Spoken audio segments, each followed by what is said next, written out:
방송에서 제공하는 투자 정보는 투자 판단에 대한 조언입니다. 방송에서 제공하는 주식의 가치, 가격 상승 및 가격 하락에 대해서는 방송사에서 보장하지 않습니다. 이 시각 헤드라인 뉴스입니다. 미국과 이란의 군사 충돌이 초입기에 들어가는 가운데 미국의 압박에 이란이 핵 합의 탈퇴라는 초강수로 맞서며 핵 위기까지 재점화되고 있습니다. 이에 따라 중동이 하루 앞을 내다볼 수 없는 불안과 긴장의 경락 속으로 빠져들고 있다는 분석입니다. 미국과 이란의 갈등 고조로 오늘 장 초반 국내 주가가 하락하고 원달러 환율, 유가가 상승하는 등 금융시장의 불안감이 지속되고 있습니다. 이는 중동발 리스크로 투자 심리가 위축된 결과로 3년물을 제외한 국고채 금리도 일제히 하락한 것으로 나타납니다. 한국은행에 따르면 지난해 12월 말 외환 보유액이 한 달 전보다 13억 6천만 달러 늘어난 4,088억 2천만 달러로 집계되며 지난해 9월 이후 석 달 연속 사상 최고치를 경신했습니다. 이를 두고 한국은행은 미 달러화가 약세를 띠며 기타 통화로 표시된 외화 자산의 달러화 환산 가치가 늘어난 데 따른 것이라고 설명했습니다. 서울시의 2019년 외국인 직접 투자액이 미화 101억 달러, 우리 돈으로 약 11조 7,800억 원으로 역대 최고 기록인 2016년도를 넘어선 것으로 나타났습니다. 신규 투자와 증액 투자가 모두 고르게 상승했고 특히 4차 산업혁명 기반을 조성하는 제조업 분야에서의 투자가 큰 폭으로 증가한 것으로 나타납니다. 시청자 여러분 안녕하십니까. 오늘 장내 일정 출발하도록 하겠습니다. 서정덕입니다. 시장이 급락세를 연출하고 있습니다. 우리 시장도 예외일 순 없겠죠. 지난주 금요일까지는 시장이 이 정도로 불안하진 않았는데 일단 주말을 쉬고 오면서 사태가 더욱더 악화된 모습입니다. 조금 전에 전해드렸다시피 지금 핵 문제까지 거론이 되고 있는 상황이고요. 이란이 만약에 반격을 할 경우에는 미국도 52개 지금 지점에 대해서 다시 한번 공격을 하겠다라고 엄포를 놓은 상황입니다. 그러다 보니 중동발 리스크가 지금 강하게 올라오고 있는 상황이고요. 우리 시장도 유가 급등의 수혜를 볼 것이다라는 소위 유가 급등 테마가 오늘 만들어졌는데 이 부분 제외한다면 전체적으로 지금 오르는 종목 찾기 어렵습니다. 급락세고요. 급락폭은 현재도 코스닥이 2% 가까이 빠지면서 더 큽니다. 연초고요. 주초입니다. 투자자분들 굉장히 실망감이 커지고 좀 답답한 흐름을 이어갈 수밖에 없는 상황인데 돌발 악재가 나온 것인 상황이어서 이게 어떻게 종잡을 수가 없습니다. 지금 사실 ISM 제조업 지표나 중국 쪽의 지표 발표 등 이번 주에 봐야 될 것들이 굉장히 많이 있었는데 이 부분들이 전부 다 뒷전으로 밀려나고 중동발 지금 리스크로 시장이 눌려가고 있는 상황입니다. 자, 급하게 올라오고 있는 지정학적 리스크입니다. 이 부분 확인하면서 이 외에도 봐야 할 지표들 이번 주에 좀 주의해야 될 구간들 점검해 드리도록 하겠습니다. 코스피부터 만나보도록 하죠. 자, 코스피 지수가 2156.40입니다. 20포인트가 넘게 빠져내려갑니다. 지금도 1% 가까이 하락하고 있는데 하루간의 흐름을 좀 정리해 보도록 하죠. 자, 보시는 것처럼 2162 좀 어느 정도 버티면서 출발을 하나 했는데 이내 못 버티고 쭉 밀려 내려오면서 2150까지 밀렸다가 56포인트대까지는 지금 회복을 했는데 뭐 크게 회복했다라고 보기도 좀 애매합니다. 수급을 좀 볼 텐데요.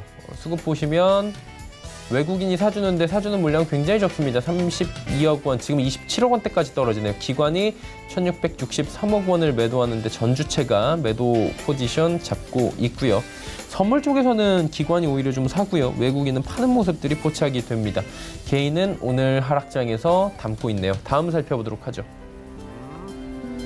삼성전자, SK하이닉스, 네이버, 삼성바이오로직스 모두 빠지고 있는 상황 속에서 오늘 제약바이오 쪽이 좀 많이 하락이 나타나죠. 일단은 그동안에 기대감으로 올라온 부분 저점이다 여러 가지 이야기로 해서 제약바이오들이 올라왔는데 내려갈 땐 또 된소리 제대로 맞습니다. 오늘같이. 다음 살펴보도록 하죠. 현대차가 오늘 같은 시장에서 반등이 나서고요. 현대모비스, 약보합, 셀트리온, LG화학, 삼성물산은 모두 빠지고 있습니다. 다음 살펴볼까요? 자, 포스코, 신한지주, LG생활건강, KB금융, SK텔레콤까지 모두 하락 추세를 면치 못합니다. 자, 이번엔 코스닥 시장으로 넘어가 보도록 하죠. 656입니다. 무려 2% 빠집니다. 지난주까지만 해도 1월 휴가 얘기 나왔고요. 중소형주 랠리가 펼쳐지면서 코스닥이 코스피보다 상대적으로 강세였는데 자, 내려갈 때는 이렇습니다. 강하게 또 지금 급락 추세를 면치 못하는 코스닥이고요. 코스피 대비 2배가 넘게 빠집니다. 다음 살펴보도록 하죠. 흐름 보시면 662부터 653까지 빠졌다가 655, 656 반등이라고 보기도 좀 애매할 정도로 저점 대비해서 한 2, 3포인트 정도 올라와 있는 상황이고요. 수급 보시면 개인만 삽니다. 개인만 1,636억 원 강하게 매수 들어오고 기관 외국인 모두 팔고 기관은 전주체가 또 매도 잡습니다. 다음 살펴볼까요? 셀트리온 헬스케어 빠지고요. CJENM, 펄어비스, 스튜디오 드래곤 모두 하락하는 가운데 HLB가 오늘 장 초반에 마찬가지로 좀 빠져내려가다가 지금 상승 쪽으로 가닥을 틀었는데 지금 HLB 같은 경우는 장중에 또 빨간불을 보여주기도 했습니다. 엘레바 부분이 좀 얘기가 나온 부분이 있는데 이 부분은 잠시 뒤에 특징주에서 좀 자세히 짚어드릴 예정이고요. 다음 살펴보도록 하죠. KMW, 헬릭스미스, SK머티리얼즈, 메디톡스, 파라다이스 역시 모두 빠져내려가고 메디톡스는 오늘 빨간불 보이다가 또 파란불로 전환이 됐네요. 다음 살펴보도록 하죠. 원익 IPS 올라가고요. 솔브레인 올라가는데 나머지 종목들 빠지는 가운데 메지온의 급락이 나타납니다. 환율도 좀 점검할까요? 자, 오늘 원달러 환율 같은 경우에는 큰 변동은 없습니다. 1원 50전 정도 올라가는데 1170원 부근까지 갔고 유가가 지금 3%가 넘게 WTI가 올라와 있는 상황입니다. 금일본 방송에서 제공해드리는 정보는 투자 판단에 대한 조언일 뿐입니다. 해당 주식의 가치와 수익률 보장해드리지 않는다는 점 참고해 주시길 바랍니다. 자, 오늘 월요일 시장의 특징주 바로 짚어드리도록 하겠습니다. 정보경 캐스터입니다. 네, 미국과 이란의 대립에 시장의 눈과 귀가 쏠리고 있습니다. 코스피가 중동발 악재 2150선까지 밀려 내려왔고요. 코스닥도 2% 넘게 낙폭을 키우고 있는데요. 이 시각 이슈 종목들은 어떤 게 있는지 지금부터 만나보시죠. 이 시각 종목 핫3, HLB, 흥구석유, 라닉스가 올라와 있습니다. 오늘의 첫 번째 종목 흥구석유인데요. 미국 이란 갈등의 석유화학주들 역시나 강세를 보이고 있습니다. 현재 가격 제한폭까지 올라갔습니다. 거래가 9,420원입니다. 하루간의 흐름도 살펴보시면 오늘 주가 큰 폭으로 상승 출발했고요. 오후장에 상한가를 터치하는 모습입니다. 지난 2일 미국의 이란 공습이 있었죠. 이란이 미국에 대한 보복을 예고하고 미국이 재차 강도 높은 추가 공격을 경고한 상황인데요. 이 같은 상황에 국제 유가가 출렁이면서 국내 증시에서 석유화학주들 큰 폭으로 올랐습니다. 흥구석유를 비롯해서 급동유화도 장중 상한가를 기록했고요. 중앙에너비스도 오늘 큰 폭으로 올랐습니다. 다음 종목 만나보시죠. 라닉스는 하반기 자율주행차 수혜 기대감에 오늘 강세를 보이고 있습니다. 현재는 14.54% 올랐습니다. 8,270원에 거래 중입니다. 하루간의 흐름도 확인해 보시죠. 오전장에 가파르게 상승하면서 최고가 9,010원을 터치했고요. 현재는 고점 대비 조금 밀려 내려온 모습입니다. 올해 7월부터 자동차로 유지 기능이 탑재된 레벨 3 자율주행차의 출시와 판매가 가능해집니다. 자동차로 유지 기능은 자율주행 시스템이 스스로 안전하게 차선을 유지하는 동시에 긴급 상황에 대응하는 기능을 말하는데요. 이 같은 소식에 자율주행 자동차의 핵심 기술인 V2X 통신통합 솔루션을 개발한 국내 유일의 업체 라닉스의 주가가 들썩이는 모습입니다. 오늘의 마지막 종목 만나보시죠. 두바이 정부로부터 합작법인 설립이 승인됐다는 소식에 HLB가 오늘 시장에 관심을 받고 있습니다.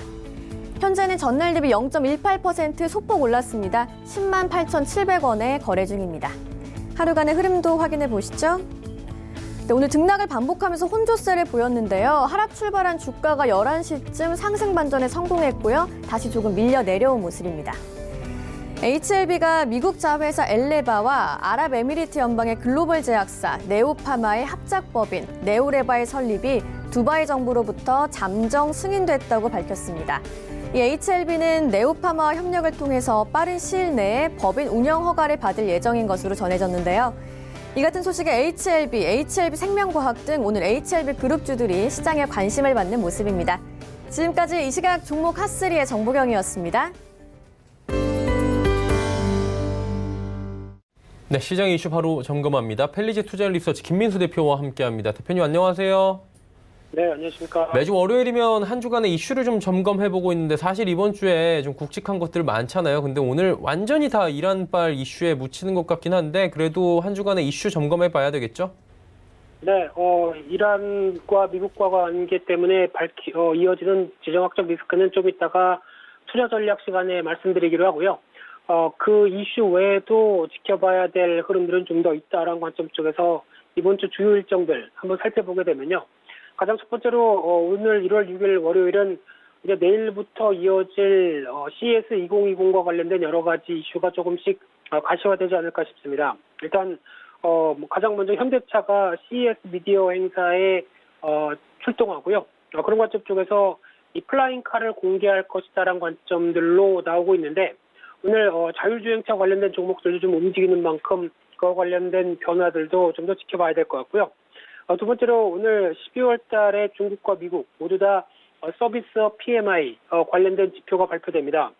이제 중국 같은 경우는 일단 최근의 동향들 보게 되면 가파르게 상승했다가 좀 주춤하는 경향들을 보이고 있는데 오히려 저점에서는 빠르게 반전 시도가 들어오는 미국 쪽의 서비스업 추이를 지켜보게 되면 일단 둘 다 저점은 확보했다는 관점 쪽에서 움직이지 않을까라는 관점 쪽으로 보여지고 있는데 일단 추이는 조금 더 미국까지 확인을 해야 되지 않을까로 바라보고 있는 상황들이고요. 그 밖에 또 유럽의 11월 생산자 물가지수가 발표가 될 예정인데 최근 들어서 마이너스 공항까지 움직였던 생산자 물가지수에 대한 동향들 또 확인이 필요할 걸로 보여지고 있고요.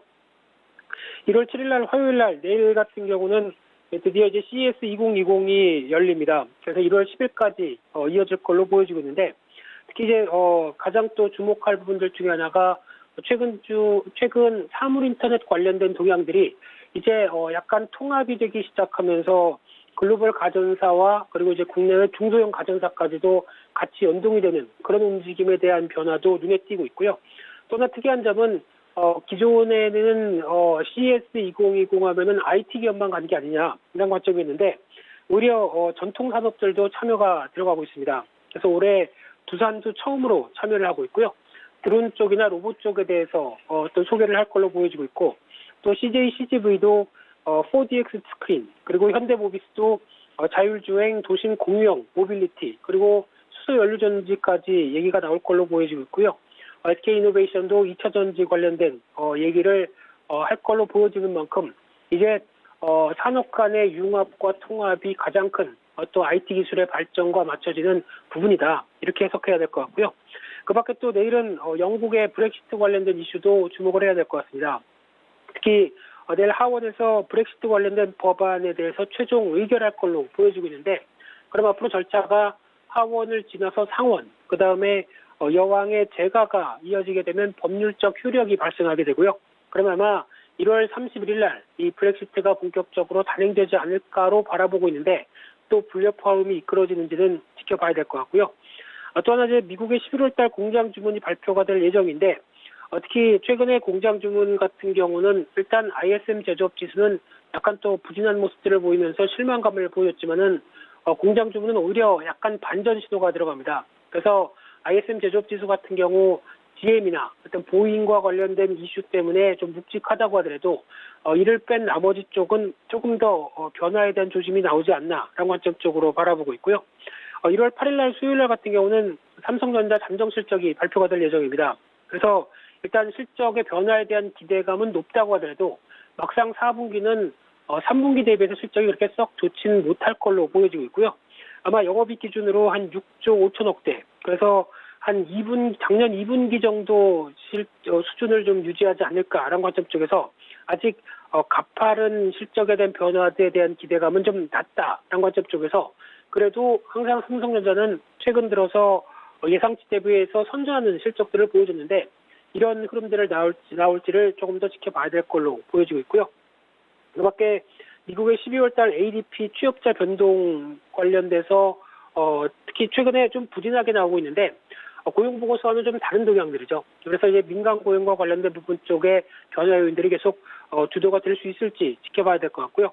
또 하나 독일의 11월 달 공장 수주도 마찬가지로 일단 최근에 나오고 있는 독일 쪽의 변화 가능성들 타진해야 될 흐름이라고 보여지고 있고요. 1월 9일 날 목요일은 또 하나 주목해야 될 부분들이 트럼프의 트위터 아니면 트럼프의 입을 또 주목해야 될 것 같습니다. 특히 트럼프 대통령이 이번에 첫 대선 관련돼서 집회가 오하이오주 쪽에서 이어질 걸로 보여지고 있는데 상당히 또 경합 지역이죠. 그러다 보니까 지금까지 이어지고 있는 주요 쟁점 사항들에 대해서 얼만큼 또 강하게 드라이브를 거는지에 대해서 또 시장의 불확실성이 커지느냐 아니면 좀 더 자신감을 돋보이게 하느냐라는 관점 쪽에서 주목해야 될 걸로 보여지고 있는데 이번에 아마 시장은 또 이 중동 관련된 이란과의 여러 가지 얘기에 대해서 어떤 식의 접근이 나오는지를 주목할 걸로 보여지고 있고요. 그 밖에 또 무역 분쟁 관련된 이슈, 또 더 나아가 북한 관련된 이슈, 이쪽도 한 번쯤 주목을 해야 될 걸로 보여지고 있습니다. 또한 이날 중국의 12월 생산자 물가 지수가 발표가 될 예정인데요. 앞서 여러 지표에서도 보셨듯이 각국의 글로벌 생산자 물가 지수는 마이너스권 쪽에서 움직이는데 마찬가지로 중국도 저점에서 반전이 나올 수 있는지를 좀 더 체크해야 될 걸로 보여지고 있는데 중국 같은 경우는 지금 현재 CPI 즉 소비자 물가 지수는 식품 물가가 상승하면서 부담이 되고 있는데 생산자 물가 지수는 떨어지고 있죠. 그런 어떤 딜레마에서의 변화 요인들 체크해야 될 것 같고요.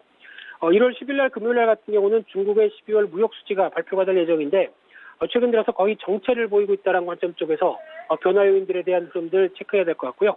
그 밖에 미국의 12월 달 고용 동향 보고서가 발표가 될 예정인데 그나마 지난달에는 고용에 대해서 상당히 양호한 모습을 보이면서 시장의 기대감을 한층 높였던 만큼 아마 이번 달 지표는 생각보다 좀 주춤할 가능성이 높다라는 관점들로 보여지고 있지만 특히 비농업 쪽에서의 민간 고용들이 계속 확장세가 유지가 되는지에 대해 이 부분이 가장 큰 관건이다 이렇게 보여지고 있습니다.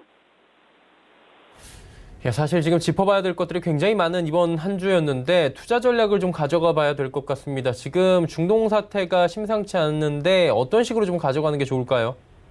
네, 이제 저희가 보통 알기로는 지정학적 리스크 하게 되면은 그러니까 초기에는 일단 불안감이나 여러 가지 우려감들이 함께 가세되면서 상당히 크게 작용하는 게 현실적이었습니다.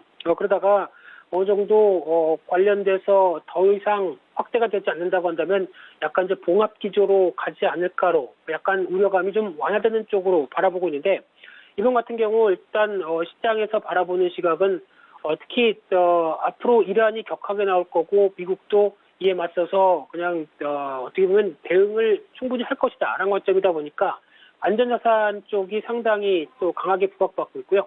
특히 유가나 또 금 같은 쪽은 거의 직전 고점대를 강하게 돌파하는 기조가 나오다 보니까 우려감이 좀 크다라고는 볼 수 있는데 하지만 달러 인덱스나 미국 국채 같은 경우는 상대적으로 그렇게 크게 어떤 영향을 받지 않는다라는 관점 쪽에서 일단은 아직까지는 안전자산 쪽에 최근에 나왔던 조정세를 빠르게 좀 반응하는 정도라고 해석은 들고 있는데요.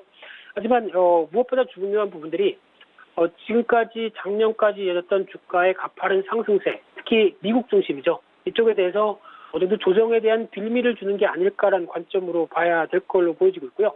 그런 흐름이다 보니까 아무래도 국내 시장도 마찬가지겠지만 삼성전자나 SK하이닉스를 필두로 해서 아직 실적 관련돼서 뚜렷하게 변화가 된 게 없는데 기대감이 조금 더 움직였다라고 하게 되면 약간 시장의 어떤 경종이나 아니면 좀 주변을 좀 살피고 가야 되지 않을까란 움직임들이 나올 가능성에 무게를 둬야 될 것 같고요.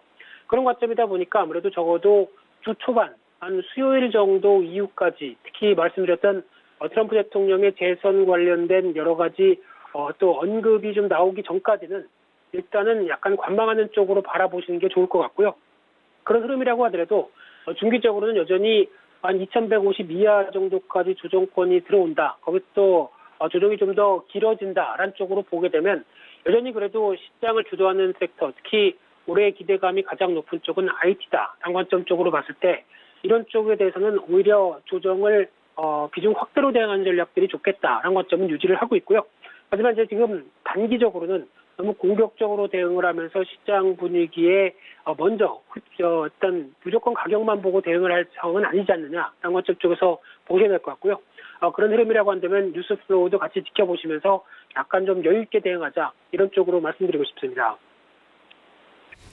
지금 급하게 모든 사안을 좀 바라보기보다는 한 걸음 물러서서 보는 여유도 필요하다라고 말씀을 해주셨습니다. 오늘 말씀 여기까지 듣겠습니다. 고맙습니다. 네, 감사합니다. 헬리제 투자인 리서치 김민수 대표와 함께했고요. 이슈 칼럼 이어집니다.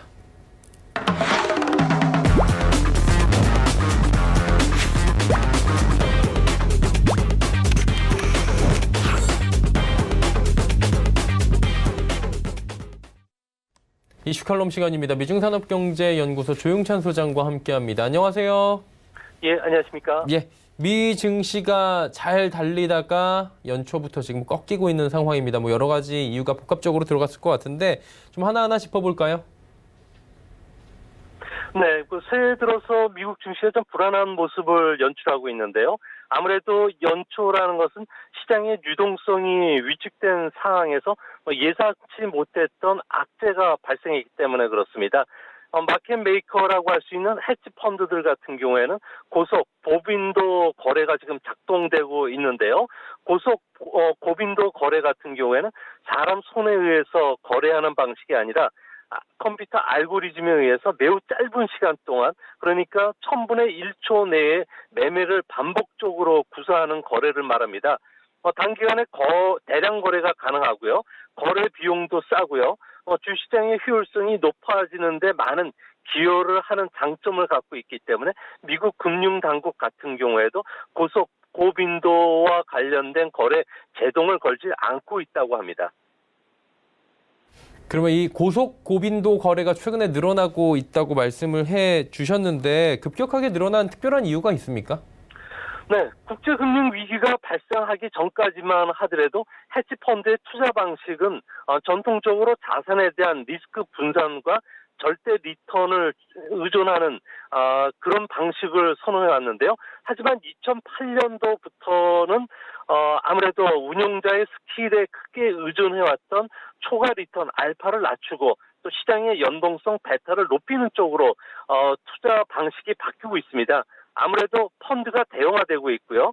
또 금융 규제가 강화되다 보니까 단기 수익을 쫓는 액티브 펀드 같은 경우에는 리먼 쇼크와 같은 외부 충격이 발생한다면은 밸류에이션이 좋든 나쁘든 간에 똑같은 주식이라는 측면에서 더 많은 손실을 주고 있다는 거죠. 이 때문에 주식이나 채권 같은 자산마다 위험을 수치화시켜서 항상 위험 수치가 올라가지 않도록 운영하는 리스트 페리티 운영 기법이 최근에 각광을 받고 있는데요. 이 때문에 중장기적으로 수익 기회를 찾는 패시브 펀드 쪽으로 연기금이라든지 금융기관의 자금들이 대동 이동을 하고 있기 때문에 그렇다고 합니다. 그렇다면 이런 고속 고빈도 거래가 주식시장을 좀 바꿔놓고 있을 텐데 어떻게 바꿔놓고 있습니까? 네, 고속 고빈도 거래는 대부분 자기 자금으로 운영이 되고요. 오버나이트라고 하는 재고 리스크를 취하지 않는 특징을 갖고 있습니다. 이 때문에 장 마감 전까지는 모든 포지션을 제로화시키는 것을 원칙으로 하는데요. 헤지 펀드가 운영하는 그 패시브 운영 펀드의 경우에는 운영 성적이 시장 인덱스와 같은 그 벤치마크와 거의 비슷하도록 종목을 늘 기계적으로 매매하는 특징을 갖고 있다고 합니다. 예상치 못한 악재가 발생하기 전까지는 시세 흐름과 같은 방향으로 운용이 되기 때문에 트렌드 팔로우형 전략을 쓰게 되는데요. 작년 미국 증시가 상승 랠리를 계속 펼칠 수 있던 것도 이 때문인 것으로 보여집니다. 반대로 투자자의 심리를 측정하는 공포지수인 시가구 옵션 거래소의 그 빅스 지수가 지난 금요일날 전날 대비 12.4% 상승했는데요. 이 때문에 위험 회피 차원에서 갑자기 주식 자산을 줄이기 위해서 일방향 매도 움직임이 일어났기 때문에 그렇다고 합니다. 중동발 지정학적 리스크까지 지금 보여주고 있으니 결국에는 변동성은 더 커지지 않을까라고 해석이 되는데 어때요? 더 변동성이 확대될 수 있다는 이야기로 저희가 알아들어도 됩니까?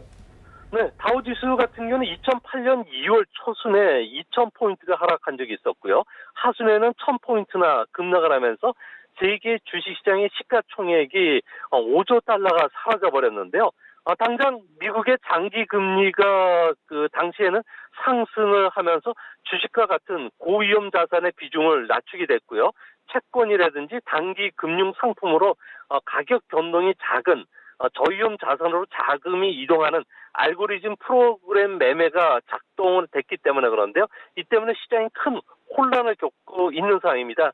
2년이 지난 지금은 이런 고속 고빈도 거래의 위상이 더 높아졌고요. 많은 헤지 펀드들이 이 방식을 채용을 하고 있다고 합니다. 환율이나 유가, 금리가 급변하는 증시의 스트레스가 가해진다면 주시장의 변동성 이전보다 더 커질 가능성이 큰데요.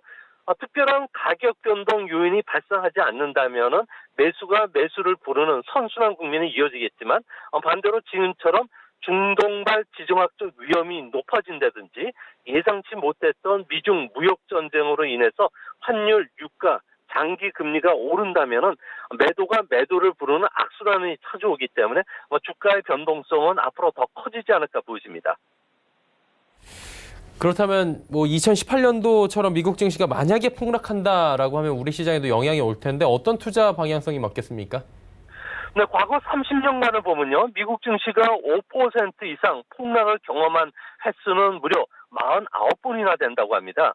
경기가 좋든 나쁘든 5% 넘게 폭락한 날로부터 주가가 회복되는 과정을 보면요, 6개월 뒤에는 평균 한 6.2%가 올라왔고요, 12개월 뒤에는 평균 11.7%가 올랐습니다. 어떤 주가 폭락이 오더라도 시간이 걸릴 뿐 반드시 주가는 회복이 됐던 특징을 보이고 있는데요. 특히 거시경제 환경이 양호했던 국면에 주가 회복 과정이 더 빨랐다는 겁니다. 49번의 폭락 과정에 미국의 ISM 제조 지수가 55를 넘었던 16회만 놓고 본다고 하면은 6개월간 주가는 무려 8.3%나 상승했고요. 12개월 뒤에 평균 주가 상승률은 무려 17% 정도가 됐다고 합니다. 현재 세계 경제는 동반 경기 회복 국면에 들어가 있고요. 기업 실적도 V자형 회복이 기대된다는 점에서는 만약 가격 변동에 따른 주가 변동성이 확대된다면은 점차 그 매수 기회로 활용하시는 전략도 좋아 보입니다. 그리고 지금 미국, 이란이 계속해서 군사적 경고를 실제로 해나가고 있는 상황이고 핵 얘기까지 나오고 있습니다. 계속해서 이러다 보면은 제3차 석유 위기 발생하는 거 아니냐 이런 얘기 나오는데 이 부분은 어떻게 보는 게 좋을까요? 네, 이번에 이란 사령관에 대한 드론 공격으로 인해서 이란을 비롯한 시아파 국가들 같은 경우에는 선전포고로 지금 받아들이고 있는데요. 이란이 취할 수 있는 공격 카드는 핵 개발을 확대하기 위한 5단계 조치에 이어서 앞으로 대리 세력이죠. 시아파 무장 세력이라든지 무장 조직인 헤즈볼라를 이용한 미군과 이스라엘에 대한 공격을 생각할 수가 있고요. 이외에도 서방의 댐이나 발전소와 같은 주요 산업시설에 사이버 공격을 감행할 수가 있는데요. 이란 내 사이버 군대들이 지금 상당히 육성이 됐다는 점에서는 가장 확률이 높을 것으로 보여집니다.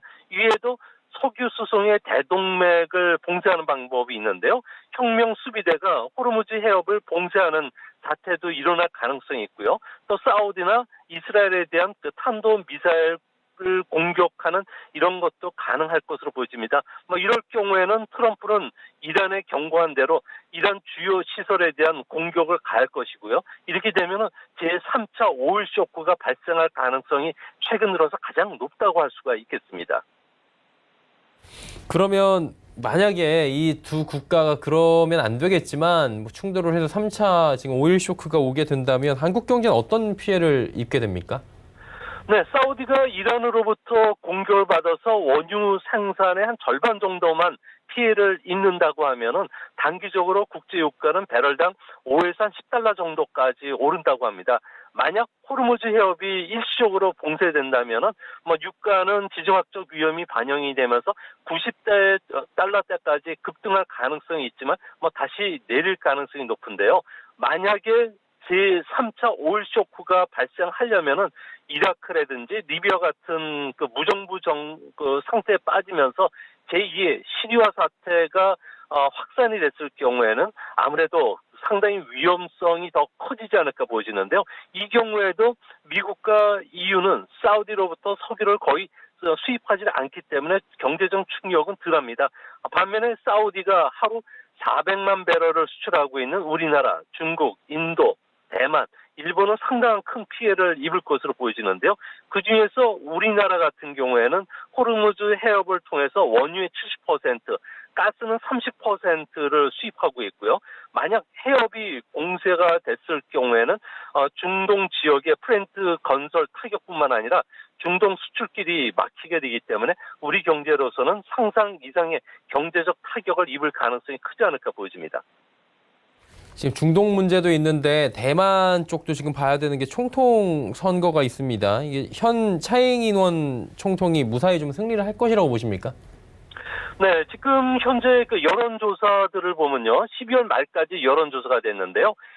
현재 차잉원 지지율은 45%로 그 경쟁자인 한국 가오슝 시장보다는 무려 16%포인트 정도로 앞서 있다고 합니다. 모든 선거가 그렇듯이 구도, 인물, 바람 세 가지 요소가 선거 판세를 결정하는데요. 지난 6월 그 홍콩 민주화 시위 이후에 젊은이들 사이에서는 자신이 대만인이라고 생각하는 사람 비율이 무려 83% 정도까지 올라갔다고 합니다. 이 때문에 대만 독립을 주장은 여당에게 유리하게 판세가 흘러가고 있는데요. 반면에 반중국파 같은 경우에는 친중국파 같은 경우에는 그 후보가 지금 분열이 되어 있는 상태고요. 또 홍콩에 실패한 일국양제를 수용하자고 주장하는 사람들이 많기 때문에 그 대만 내에서는 제2의 홍콩을 만들 수 있다는 비판을 지금 자초하고 있다고 합니다. 차잉원 총통 같은 경우에는 민주주의와 전체주의 독재 국가와는 공존할 수 없다고 발표했던 만큼 앞으로 일국양제에 대한 대만의 단호한 거부 그리고 대만 독립, 친미 성향의 외교 정책을 취할 것으로 보여지는데요. 이 때문에 선거 뒤에는 4년간 걸쳐서 양안 간의 갈등은 더 깊어질 가능성이 있고요. 대만 해협을 두고서 양국 간의 군사적 긴장도 이전보다 한층 고조될 것으로 보여집니다. 이렇게 양국 간의 군사적 긴장 고도가 지금 고조가 된다면 한중 관계에도 긍정적이지는 않을 것 같은데 좀 악화될 것으로 저희가 예측해 볼 수 있겠습니까? 네, 차잉원이 재선이 된다면은 대만의 탈중국화가 빨라지게 되고요. 이렇게 되면 중국은 무력 동원을 나설 가능성이 높지 않을까 보여집니다. 차잉원 같은 경우에는 지난해 말에 중국을 겨냥한 반침투법을 통과시켰는데요. 이 때문에 대만에서 데이터를 수집할 수 있는 중국의 알리바바나 바이두, 텐센트를 비롯해서 제2의 그 알리바바라고 할 수 있는 찡둥닷컴 그리고 띠띠추친과 같은 IT 기업들은 그 대만에서 사업을 할 수가 없게 됐다고 합니다. 이제 앞으로 대만이 본격적으로 친미 정책을 걷게 될 것으로 보여지는데요. 이렇게 되면 인도 태평양 전략에도 참여하게 되고요. 미국과의 FTA 협정 체결, 군사 협력도 강화된다면 동북아 정세는 그야말로 신냉전 구도로 빠르게 빠져들 수밖에 없습니다. 이렇게 되면 미국 주도의 대중국 포위망에 한국만 참여하지 않을 경우에는 미국으로부터 경제나 무역, 기술, 환율, 군사적 압력을 우리가 받을 수가 있고요. 그렇다고 중국 편에 들어섰을 경우, 미국 편에 들어선다면 중국으로부터 전방위전 압박을 받을 수밖에 없을 거로 보여집니다. 과거 96년도였죠. 대만 총통 선거를 앞두고 대만 북부와 남부 지역에 중국이 미사일 발사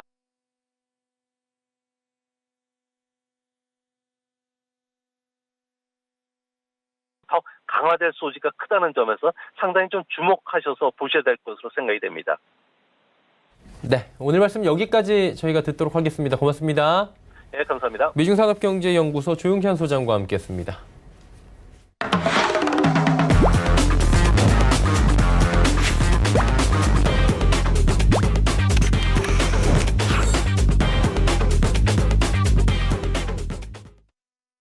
네, 이제 종목 얘기 들어가 보도록 하겠습니다. 벤자민 투자연구소 신일섭 소장과 함께합니다. 어서 오세요. 안녕하세요. 시장 상황이 워낙에 안 좋아요, 지금. 내려가는 종목이 극단적으로 많고 올라오는 종목은 뭐 너무 적은 상황인데 어떤 종목을 좀 보는 게 그나마 좀 괜찮을지 오늘 짚어주시길 바랍니다. 오늘 뭐 석유 종목 가고 있는데 거래량 정말 없는 종목들이잖아요. 예. 그래서 참 또 그 이슈에 또 다치지 않을까 걱정이 됩니다. 거래량이 너무 없어서 사기도 어렵고 팔기도 어렵거든요. 근데 상한가에는 굉장히 많이 있어서 관심이 있으신데 막상 사려면 물량을 많이 못 얻고. 그래서 좀 그냥 약간 이슈로 보는 게 좋을 것 같다는 생각이 들고요. 제 첫 번째 종목은 키네마스터입니다. 저번에 갖고 왔었는데 그림이 저번보다 더 예뻐졌더라고요, 지금 이제.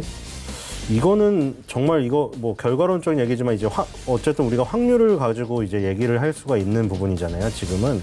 뭐 나중에 이제 잘 된 거 가지고 이런 그림이었기 때문에 잘 됐어요. 물론 결과론적으로 나중에 또 얘기를 하겠지만 그 결과론적으로 얘기하는 게 확률을 굉장히 높게 갖고 얘기해 줄 수 있는 그림이 있어요. 근데 그게 그 그림이에요, 지금.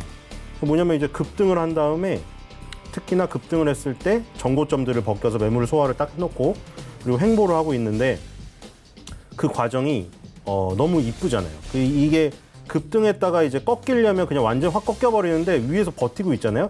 이런 경우에는 다시 급등할 확률이 급락할 확률보다 훨씬 높기 때문에 일단 기술적 모습이 너무 이쁘고요. 그리고 키네마스터는 이제 저는 이제 막 전문적으로 막 유튜브 방송을 하거나 이런 걸 안 해봐서 좀 더 그거를 경험해봤다면 좀 더 자세히 설명드릴 수 있을까 하는 아쉬움이 있는데 뭐 요즘에 워낙 방송하시는 분 많이 계시잖아요. 뭐 시청자분들 중에서도 꽤 있으실 걸로 알고 있어요. 뭐 인기가 그다지 뭐 없더라도 개인적으로 취미로라도 뭐 개설해서 유튜브 채널 개설해서 하시는 분이 계실 거예요. 근데 그러면 이제 키네마스터를 굉장히 잘 아실 그 부분들이 있다고 생각이 되는데 그 최근에 업데이트를 대규모로 진행을 했더라고요. 그래서 제가 이제 이게 직접 써보진 못해서 그 자세한 설명을 못 드리겠는데 이 업데이트된 내용을 대충 보면 무슨 얘기인지는 이해할 거예요, 누구나. 뭐냐면 일단 자막 사용이 증가하고 있다. 우리 뭐 채널 자기가 운영 안 하더라도 찾아는 되게 많이 보잖아요. 그래서 요즘에 뭐 10대, 20대들 또 옛날에 그 뭐 양준일 씨 모음 같은 거 다 보고 그 쇼 음악 중심에서 10대, 20대가 50대 양준일 씨를 응원하고 있더라고요. 근데 그 유튜브 모음도 보면 밑에 옛날에 출연했던 그 프로를 해놓고 밑에 이제 자기가 편집해서 막 이렇게 뭐 너무 귀여운 양준일 뭐 이렇게 자막 넣잖아요. 그래서 자기가 편집을 한 건데 이제 키네마스터에서 이제 그 자막에 텍스트 옵션이나 스타일 부분에다가 그 텍스트 윤곽선이나 두께 조절 옵션을 추가했대요, 이번에. 그러니까 뭐 밑에 자막을 넣는데 그 자막에 약간 뭐 양각 뭐 넣어서 이렇게 튀어나온 느낌을 넣는다거나 뭐 글씨를 두껍게 한다거나 이런 기능을 추가한 거고, 그리고 기존의 비디오 크로마키 기능, 이제 비디오 영상에서는 크로마키를 쓸 수가 있었는데 이미지에서는 없었어요. 이번에 그래서 이미지에서 예를 들어 특정 색상을 제거한다던가, 그러니까 우리가 뭐 그런 영상 있잖아. 옛날 뭐 양준일 씨 영상인데 고화질 작업을 거쳤다. 그런 게 그거거든요. 이제 화질이 떨어지고 옛날 영상이라 그래서 뭐 그 색상도 변화되고 이런 것들인데 여기서 이제 색상을 제거하고 좀 깨끗이 만들 수가 있는 거죠, 조금.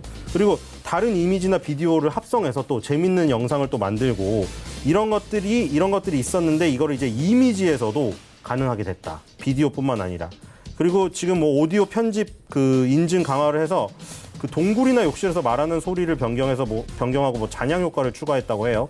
그래서 뭐 동굴이나 욕실처럼 막 목소리가 울리는 효과 이런 것도 가능하고, 그리고 그 항상 뭐 요즘엔 아닌데 조금 그 지난 이슈인데 한 번 이슈가 꽤 크게 된 적이 있었죠. 내가 블로그에 나는 정말 그냥 음악을 살짝 올렸는데 갑자기 뭐 쪽지로 본인 고소한다고 연락이 오고, 왜 그런가 했더니 저작권 위반하셨다고. 그러니까 음악에 저작권이 있는데 나는 그냥 음악을 좀 첨가하고 싶어서 했는데 나도 모르게 범법자가 되는, 그래서 법 지식이 없는 사람들이 이제 단체로 막 그 고소한다는 쪽지를 어떻게 보면 협박 쪽지 같은 걸 받아서 한때 굉장히 이슈가 되었었어요. 근데 이제 그런 것들을 이제 키네마스터에서 해결을 해주겠다 해서 키네마스터의 에셋 스토어에 있는데 음악 콘텐츠를 강화했다. 그래서 뭐 여러 가지 있죠. 유튜브도 있고 뭐 브이로그도 있고 틱톡 같은 것도 있잖아요. 뭐 이렇게 여러분들이 쓰시는 여러 가지 어플들이 있는데 거기에 이제 지난 12월 26일에는 브이로그에 적합한 배경음악 공개해서 여기서 키네마스터 에셋 스토어에서 구매하면 저작권 걱정 없이 음악 첨가해서 내 영상 만들어서 띄워놓을 수 있고 이런 거고, 1월 중순에는 틱톡 스타일 음악도 공개하고, 그리고 9일부터는 또 국내외 아티스트 음원 순차적으로 독점 공개한다고 합니다. 그래서 이제 키네마스터를 활용하면 이제 뭐 그런 걱정은 없는 거죠. 내가 멋모르고 음악을 그냥 추가했다가 괜히 범법자가 되거나 법적인 지식도 없는데 자꾸 난 유튜브 그냥 하나 해서 취미로 하려고 했는데 벌금만 더 물게 되는 현실, 이런 것들을 벗어날 수 있어서 키네마스터는 지금 뭐 동영상 편집이나 방송을 준비하시거나 하려시는 분들에게 꼭 필요한 어플이 돼가고 있는 것 같아요. 그래서 키네마스터가 이 부분에서 압도적이기 때문에 요즘 트렌드잖아요. 앞으로 더 강화되면 강화될지.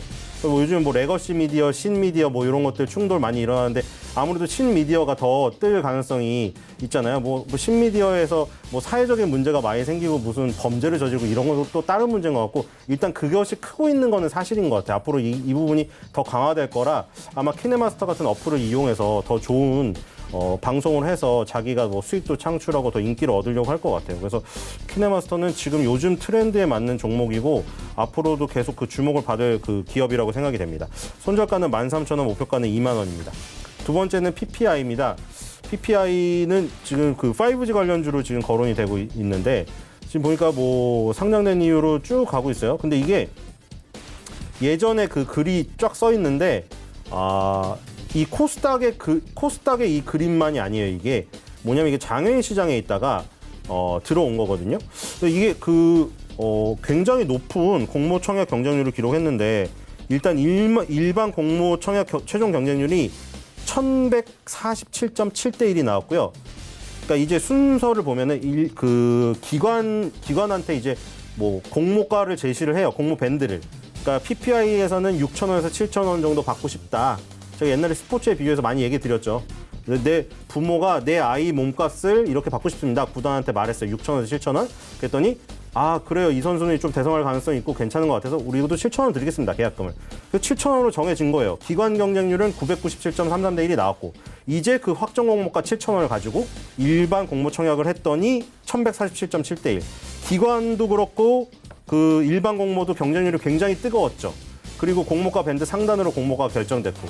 그러니까 이게 상장되고 나서, 그러니까 데뷔하고 나서의 모든 성공을 반영하는 건 아니지만 인정해주는 건 아니지만 그런 건 있어요. 지금 현재 트렌드랑 좀 각광을 받는 거다. 그러니까 인기가 있는 거예요. 예를 들어 지금 전혀 인기가 없는 바이오는 인기가 있는데 인기가 없는 업종이 상장되면 이런 경쟁률이 안 나와요. 근데 일단 이런 후광을 받고 시작했고 그 다음에 상장되고 나서의 모습도 좋아요. 그러니까 지금 타이밍도 굉장히 좋죠, 사실. 이 5G 관련주인데 지금 마침 이때 상장을 했다. 그러니까 그런 거 있어요. 좀 프로야구에서도 FA가 옛날에 뜨거웠을 때 100억 받을 선수는 아닌데 100억을 받아? 그래서 인터넷에서 저 선수가 100억을 받는다고? 말도 안 돼. 이랬잖아요. 근데 그 선수는 운이 좋았던 거예요. 지금은 FA 시장이 죽었거든요. 프로야구가. 그래서 옛날에 정말 뜨거웠을 때 100억 받을 수 있어서 선수가 20억도 못 받아요. 근데 그것도 사실 운이고 어떻게 보면 전략일 수도 있는데 PPI도 마찬가지로 지금 5G가 이렇게 뜨지 않았을 때 상장하면 이렇게 뜨거운 관심과 이런 걸 못 받았을 수도 있어요. 근데 지금 상장이 됐다는 거는 시기가 되게 좋아요. 왜냐면 2020년에 주목해야 될 업종으로 언론에 나오는 기사를 보면 다 5G를 꼽고 있고 그래서 이 기업이 하는 내용이 5G 관련돼 있기 때문에 코스닥에 상장한 이 시기가 너무 좋기 때문에 일정 부분 이 기업이 갈 수가 없는 위치임에도 어느 정도 그 부분이 생길 수가 있다는 거죠. 조금 좀 상장 효과를 누릴 수도 있다는 거죠. 그러니까 원래 좋아서 가는 것 수도 있는데 조금 더 몸값을 더 받을 수가 있는 시기에 상장을 했기 때문에 굉장히 좋은 시기예요. 그리고 지금 PLC 원천 기술 기반 핵심 제품 라인업을 보유하고 있는데 이게 다 5G 광통신망에 관련된 거예요. 여기 스플리터, AWG 통신용, AWG 데이터 센터용, 그리고 계측기 및 통신 시스템. 이게 다 PLC 기반 PLC 1999년에 설립해서 세계 최초 PLC 기술 개발 상용에 성공했다고 했는데 여기 PLC 기술 기반으로 한 웨이퍼 그리고 칩을 기반으로 해서 이 5G에 관련된 통신, 데이터 센터, 통신 시스템 이런 것들을 만들기 때문에 지금 5G 관련 업종이 뜨고 있는 가운데 이 하나의 업종 속에 속한 종목으로서 같이 상승을 누릴 수가 있다. 그리고 지금 이런 모습 상장하고 나서 꾸준히 쭉 오르면 물론 이거는 KOTC라는 시장에 있었기 때문에 그래프가 있어요. 갑자기 나타나지 않고. 코스닥에 직상장한 그래프면 이번 달 그래프만 있겠죠. 근데 이게 KOTC라는 시장을 정부에서 만들어놨기 때문에 이런 장점이 있어요. 이것도 장점이거든요. 그래프가 그려져 있는 거예요. 그러니까 투자자들이 좀 그런 게 있죠. 보이는 게 있으니까. 왜냐면 느닷없이는 아닌데 코스닥에 직상장을 하거나 코스피에 직상장을 하면 이번 달부터 봉이 그려지니까 과거에 뭐가 아무것도 없는 거예요. 과거에는 장외시장에 서로 거래했던 그런 내역밖에 없는 건데 이렇게 그래프가 있으면 아무래도 편하죠. 옛날에 이런 그림을 그려왔구나. 그리고 가격 연습을 했던 거예요. 가격 서로 시장에서 장외시장이긴 하지만 가격 연습을 해서 어느 정도 형성된 가격이 있기 때문에 어떤 근거가 되는 거죠. 그래서 그런 부분도 굉장히 장점이에요. 장점이 되게 많아요. 그래서 지금 손절가는 상한가를 갔었던 12,600원 상한가 가격을 했고 목표가는 2만 원으로 잡았습니다. 세 번째 종목은 QSI입니다. QSI도 상당히 좋네요. 지금 이 2006년도죠. 2006년도와 7년도의 고점을 드디어 만 13, 14년 만에 넘어서려고 하고 있어요. 그래서 이런 거는 주목을 해야 된다. 내용을 모르더라도 기술적으로 지난해에 10월 달에 급등을 해서 16,700원까지 갔다가 종가로는 그 부분을 깨는데 실패했는데 이번 연도 1월 달에 다시 위로 올라가고 있어요. 여기를 만약 뚫는다면 QSI가 완전히 새로운 구간에 들어설 확률이 높아서 이거는 뭐 그냥 기술적 부분만 보더라도 이건 주목을 해야 되는 지금 그림이에요. 그 10년도 아니고 13년, 14년짜리 매물이 쏟아져서 지금 다 그 해소가 되고 있기 때문에 이게 삼성 디스플레이의 그 차세대 기술과 연관되어 있는데 마이크로 LED하고 퀀텀 닷 조합해서 QNED라는 거를 개발했어요. 뭐 요즘에 그 비싼 TV 집에 놓으신 분들 많이 계실 텐데 이거는 그 더 화질이 좋아진 겁니다. QNED가 QD 플러스 나노 LED. 그래서 나노 LED에 QD를 올려서 색 재현성 향상 기술을 이용해서 우리가 볼 때 더 생생한 화면을 그 해주는 건데 이게 원래 마이크로 LED라는 그 개념인데 삼성 디스플레이에서는 그 개념을 나노 LED라고 표현을 했어요. 같은 말이에요. 그래서 지금 QSI가 왜 연결됐냐면 지금 중소기업기술정보진흥원이 진행하는 구매 조건부 신제품 개발 사업이 있어요. 그러니까 되게 좋은 거예요.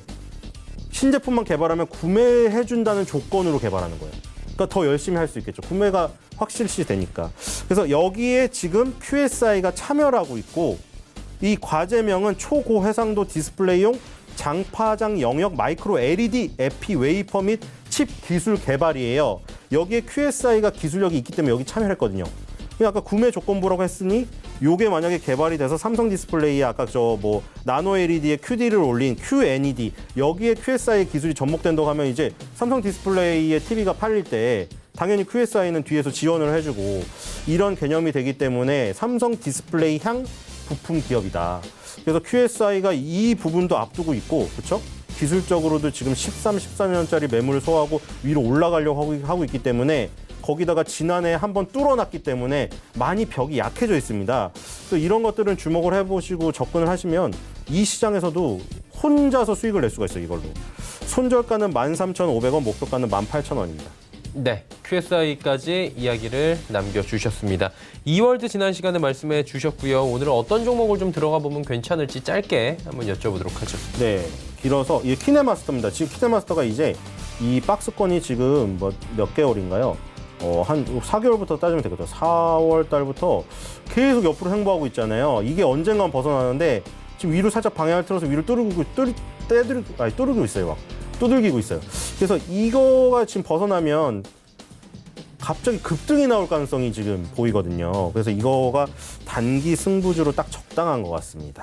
키네마스터. 네. 이월드 어땠어요, 지난 시간에? 짧게 볼까요? 이월드 힘을 보고 깜빡하셨죠? 사실 뭐 이 시간에 시간이 없는 것 같아요. 정치 테마주를 막 너무 많이 말씀드리기 좀 부담스럽긴 해요. 왜냐하면 그 다른 뭐 뉴스에도 많이 나오고 사실 뭐 정치 테마주가 연관이 하나도 없어요. 솔직히 사업을 하는 거랑 그 내용이랑 전혀 연관이 없기 때문에 근데 뭐 그 짧게 얘기를 드렸었잖아요. 뭐 1등 대선 지지도 1등주는 꼭 가져가야 된다. 근데 거기서 순환매를 돌고 있다. 그래서 뭐 서원이 지금 갔고 서원이 쉬니까 이제 이월드나 남아선을 이제 갈 차례고 만들어놨다. 그러니까 요거는 이제 계속 또 정치 테마주 관심 있으신 분들은 또 접근하셔야 될 것 같아요. 뭐 방송에서 너무 추천하고 이거를 하는 건 좋지 않지만 어쨌든 우리 그 시장에서 일어나고 있는 이것도 현실이고 현상이고 없는 게 신기루가 아니니까 하실 분들은 하셔라. 그래서 이월드나 뭐 서원이나 이게 주도권 경쟁을 하면서 계속 갈 거예요. 근데 지금 어떤 여론조사에서는 뭐 20% 후반대도 나오고 그리고 또 뭐 PK 지역에서도 압도적으로 이긴다는 또 여론조사도 있고 해서 일단은 지금 뭐 종로에서 서로 붙는다는 얘기도 있어요. 이낙연, 황교안이. 이제 점점 가면 갈수록 계속 언론에서 다루고 이러기 때문에 정치주의 생명은 계속되고 더군다나 안철수 대표가 복귀하지 않았습니까? 이건 완전 불에다가 기름을 부은 격이거든요. 그래서 총선 테마주는 이 장이 아무리 이렇게 흔들리고 뭐 이런 그 이슈가 있고 해도 이거는 되게 끈질기게 뜨겁게 살아날 거예요. 그래서 관심 있으신 분들은 이렇게 그 강약 조절을 할 때마다 한번 반대로 타는 거 있죠. 강에서 약으로 가고 약에서 강으로 가고. 그러니까 넘나드는 걸 잘 하시면 수익이 크게 날 것 같습니다. 네, 알겠습니다. 오늘 말씀 여기까지 듣도록 하겠습니다. 신일섭 소장과 함께했습니다. 고맙습니다. 내일의 종목 330 바로 이어갑니다.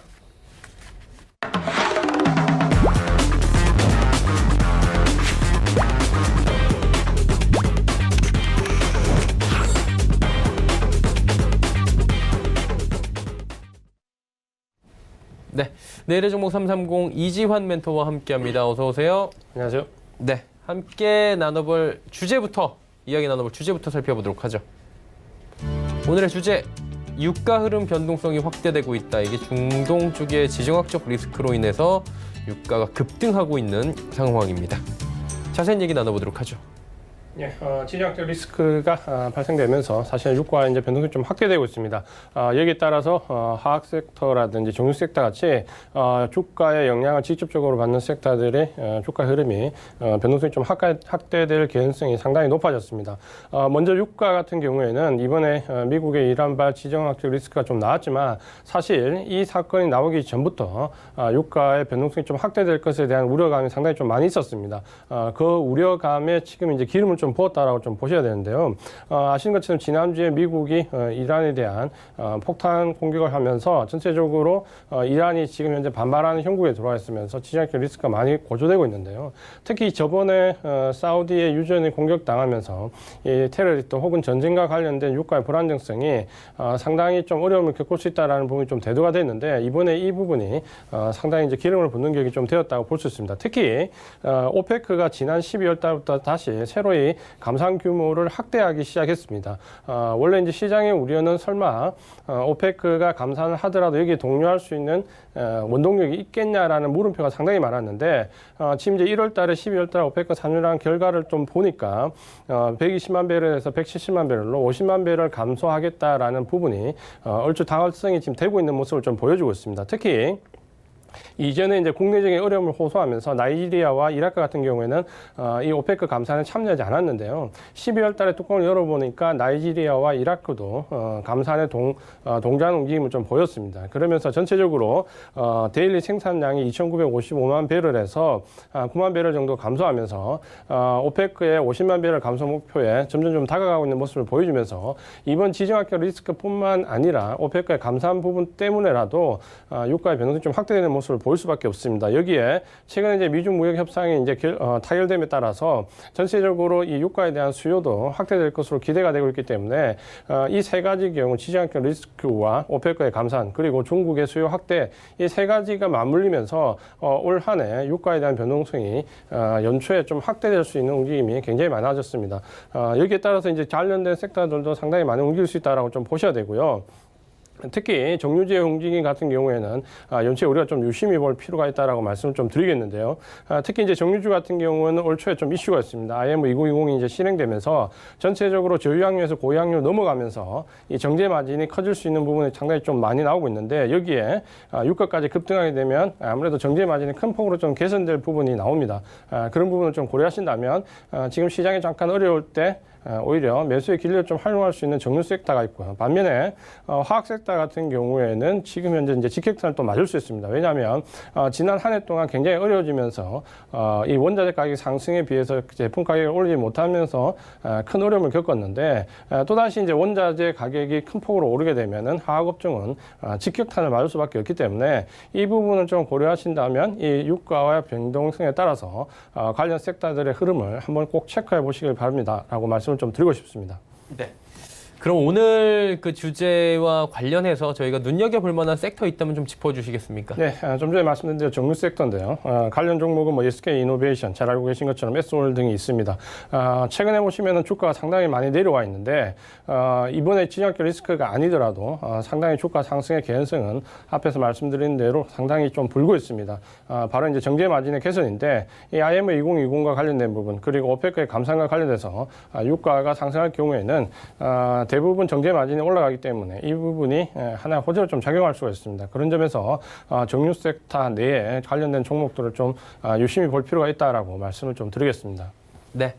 정유 섹터들까지 이야기 나눠봤고요. 오늘 말씀은 여기까지 듣도록 하겠습니다. 고맙습니다. 고맙습니다. 이지환 멘토와 이야기 나눠봤습니다. 금일 본 방송에서 제공해드린 정보는 투자 판단에 대한 조언이었습니다. 해당 주식의 가치와 수익률 보장해드리지 않는다는 점 참고해 주시길 바랍니다. 저희가 준비한 소식은 여기까지입니다. 잠시 뒤에는 마감 임박 60분의 승부 바로 이어집니다. 채널 고정해 주시길 바랍니다. 고맙습니다.